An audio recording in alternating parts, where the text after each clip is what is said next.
Donc ne laisse pas le diable te convaincre que tu ne peux pas trouver le travail dans ce pays-là. C'est parce que les esprits méchants ont pris le contrôle. Il y a des gens qui ne savent pas que leur problème est spirituel. Aucun problème qu'un être humain peut avoir qui est à 100% humain. La plupart des problèmes que nous avons, 80% ont une origine spirituelle.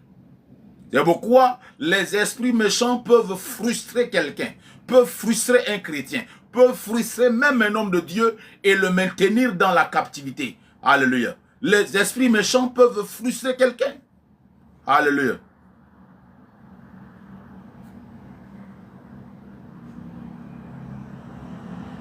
Pourquoi vous laissez votre numéro dans les commentaires?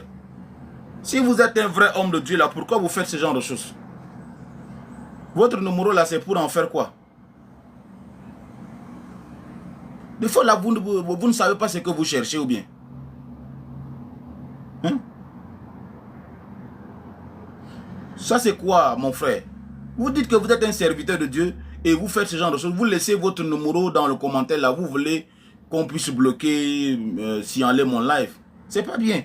Si vous ne voulez pas encourager le live là, ne faites pas ce genre de choses. Alléluia.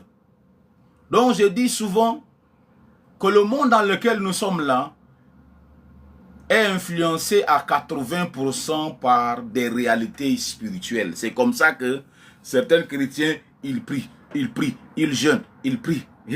Malgré tout ça là, ils ne voient rien se produire. Ils ne voient rien. Parce qu'ils ne veulent pas accepter le fait que leur problème est spirituel et qu'il faut le régler spirituellement. Et qu'il faut le régler spirituellement. Et qu'il faut le régler spirituellement. Alléluia. Qu'il faut le régler spirituellement. Alléluia. Et il faut le régler spirituellement.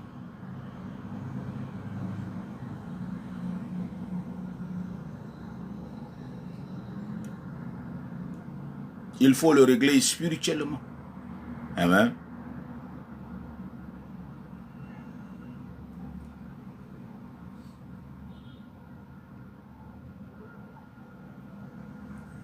Alléluia. Donc c'est pourquoi nous allons voir rapidement les 3 armes les plus puissantes que Dieu nous donne.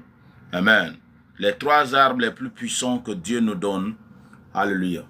Les 3 armes les plus puissantes que Dieu nous donne.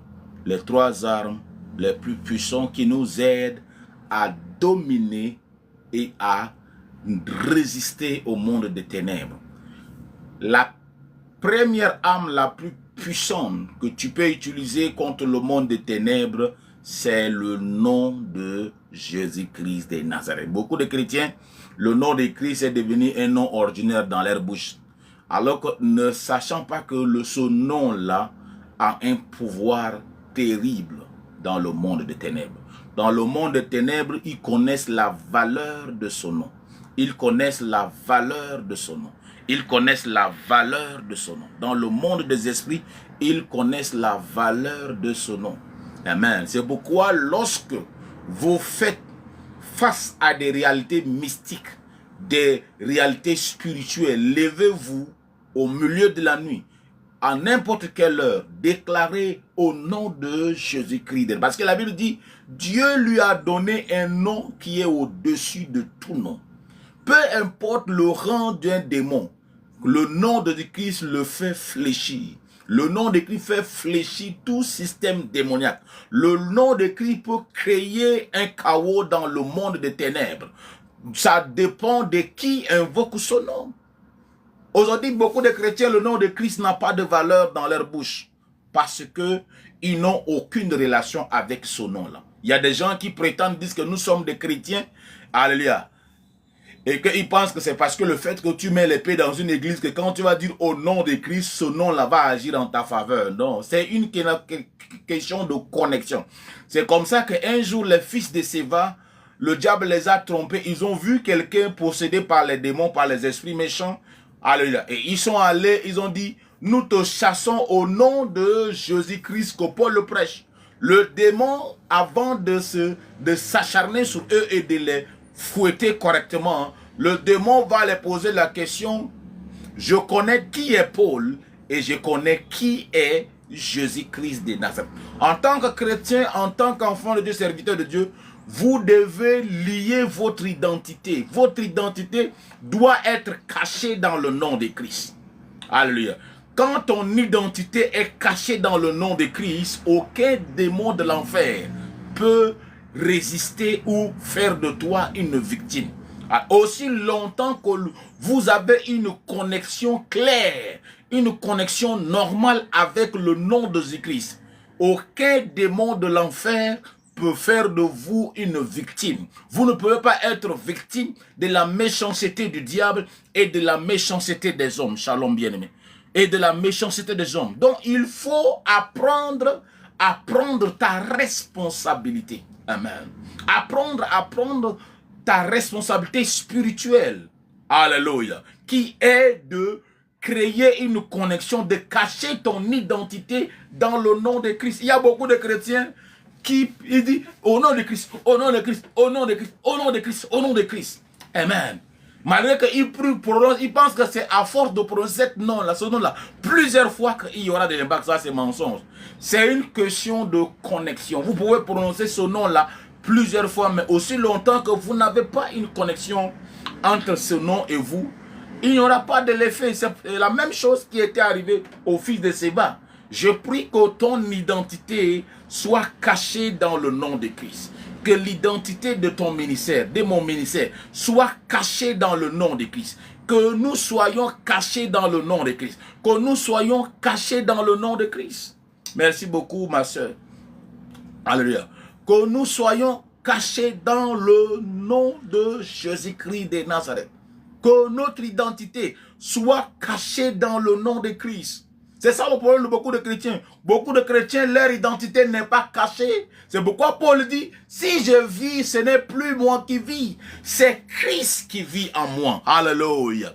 Votre relation avec ce nom-là détermine le genre de victoire que vous allez avoir dans le monde des ténèbres. Alléluia.